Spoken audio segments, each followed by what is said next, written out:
Welcome back to the deep dive.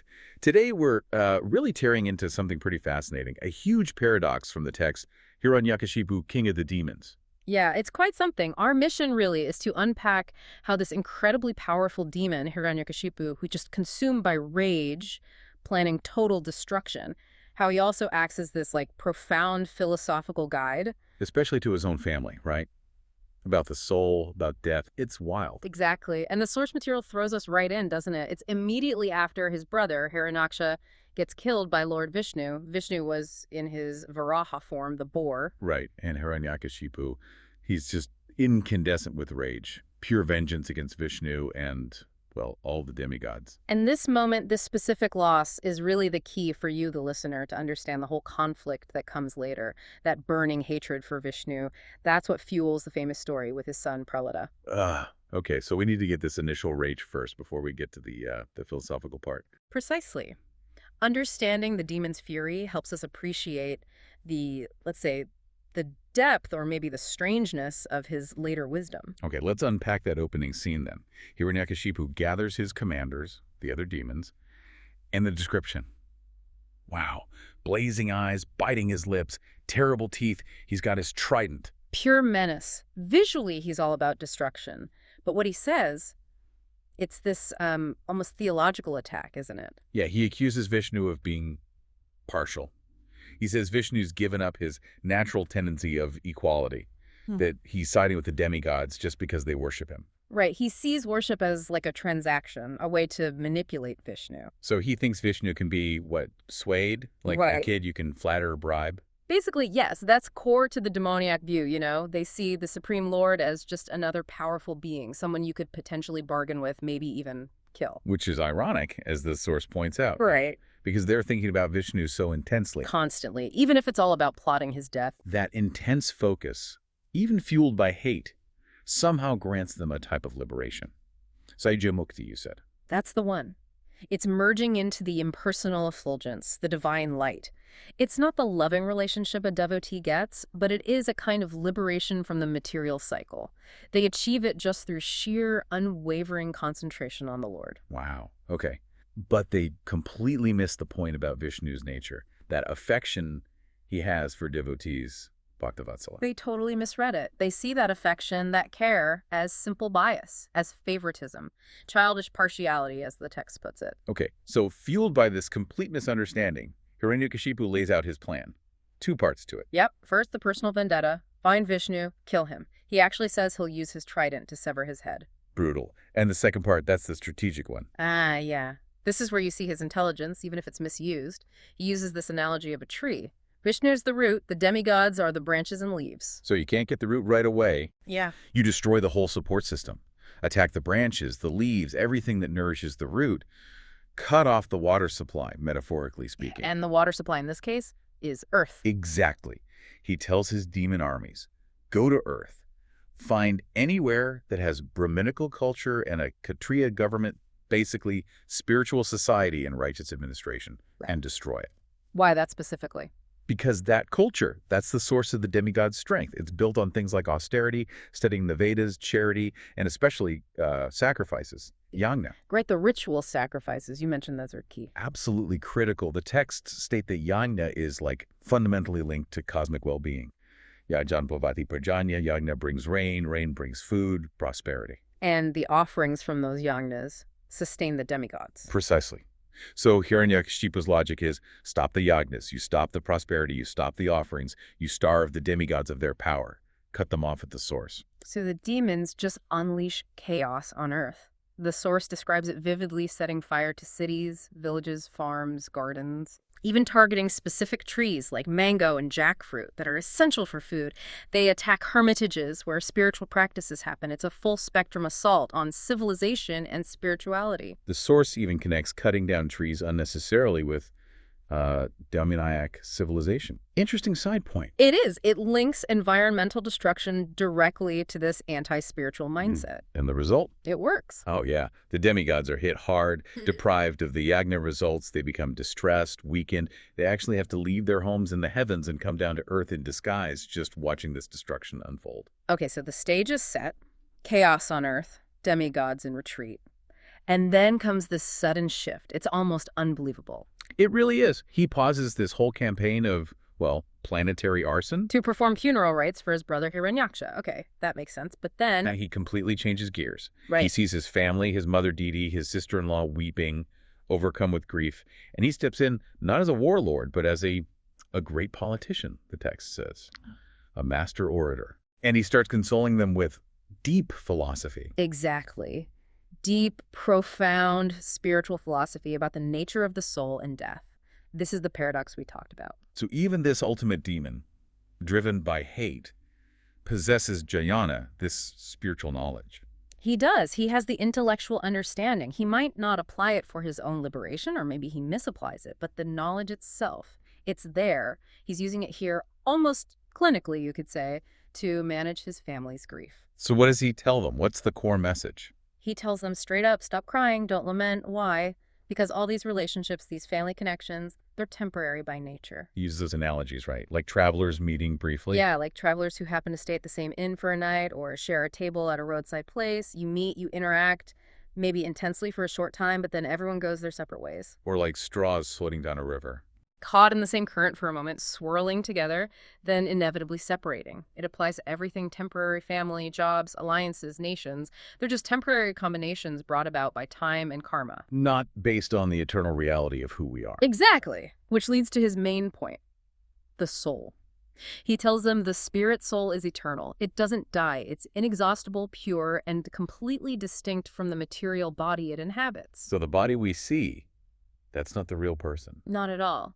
He explains the soul gets entangled in these bodies, both the physical one and the subtle one, mind, intelligence, ego, because it misuses its tiny bit of free will. It chooses to identify with the temporary covering. It chooses wrong, basically. You could say that. It forgets its eternal nature and gets caught up in the illusion. So the body is just a vehicle, a machine. That's a key analogy used in the source, Yantra Maya. The soul is seated on a machine, the body, which is provided by material nature, and ultimately that whole setup is overseen by the Supreme Lord, Rajar. The Lord is in the heart of everyone, directing things. Witnessing, permitting. The individual soul thinks it's the driver making all the choices, but really it's cooperating, willingly or unwillingly, within a larger system directed from above. And Hiranyakashipu uses more analogies to explain this illusion, this Maya. Yes, powerful ones. Like seeing trees reflected in moving water. The reflections seem to shake and distort, but the actual trees on the riverbank, they're perfectly still. So the soul is like the tree, and the mind is like the water. That's a good way to put it. When the mind, the water, is agitated by circumstances, the soul, the reflection, thinks it's being disturbed, changed, affected. But the real soul, like the real tree, remains untouched, separate from all the temporary changes of the body and mind. And believing you are the reflection, believing you are the temporary body and mind. That, he says, is the concocted material idea. It's a false identification. And that fundamental mistake is the root cause of all suffering, the cycle of birth and death, samsara. Wow. This is incredibly deep philosophy coming from the king of the demons. It is. And to really hammer the point home, he doesn't stop there. He tells them an old story, an itihasa puratanam. An old history lesson. Okay, what's this one about? It's about a king named Suyagna. He gets killed in battle. Predictably, his queens are devastated, absolutely inconsolable. They're overcome with grief, just like Hiranyakashipu's own family. Exactly. But it's extreme. They're clinging to the dead body, smashed, bloody, dusty, holding it on their laps. They refuse to let it be taken away for the funeral rites, which are supposed to happen before sunset. They're completely lost in the bodily conception. Just seeing the dead matter and thinking it's still their husband. Right. The Sutta makes a pointed comparison here. It says this kind of attachment is like a foolish cow still licking the dead body of her calf, not realizing it's just inert matter now. Saeva Gokara, such a person is no better than a cow or an ass, lacking discrimination. Harsh.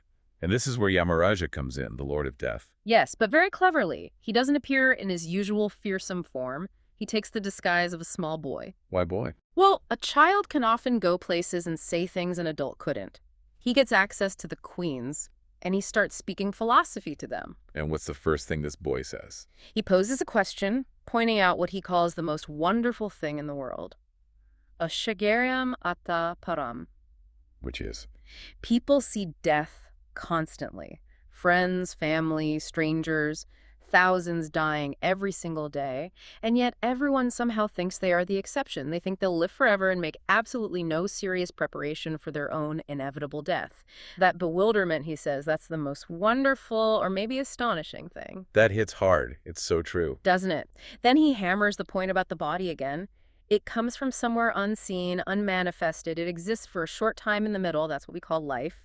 And then it goes back to the unmanifested, unseen state. Like taking off a coat you borrowed. Exactly like a temporary dress. Why cry over giving it back when you knew it wasn't yours to keep forever? The lamentation is illogical. He also talks about protection, doesn't he? Undercutting the idea that we are in control. Yes, that's a great point. He says, look, ultimate protection comes only from the Supreme Lord's will, from destiny. Think about it. You might drop money in a busy street, forget about it, and somehow it's still there when you go back. Protected by destiny. But money you guard obsessively, locked away in a safe at home, it can still be lost, stolen, destroyed, devalued if destiny says so. Our own efforts at protection are always secondary. So, again, we think we're the controllers, but we're really not. We're participants, maybe actors, but the director is the supersoul, the Paramatma within the heart. He's the witness, the permitter, the ultimate overseer. The individual soul, the Jivatma, just acts in cooperation, using the facilities given. This boy, Yamaraja, he uses another story too, right? The birds. Yes, the Huga birds. A powerful parable. A hunter catches the female bird in his net. The male bird sees this and is just shattered. Paralyzed by grief. Totally. He starts lamenting, crying about how his half-body, his wife has been taken, worrying about who will care for their babies in the nest. He's completely absorbed in sorrow for this temporary loss. And while he's distracted... the hunter simply takes out an arrow and shoots him dead, effortlessly. Oh, man. So the message is... lamentation itself is dangerous. Getting lost in grief over the temporary, the material, makes you completely vulnerable. It blinds you to your own situation, your own survival, your own spiritual needs. It leads directly to your own downfall, your own death, in a sense. Wow. Okay. So Yamaraja brings it back to the queens and King Suyagna. He does. He delivers the final point. He says to the queens, essentially, look, the person you knew as Suyagna, the one who listened to you, who replied to you, you never actually saw that person, the soul.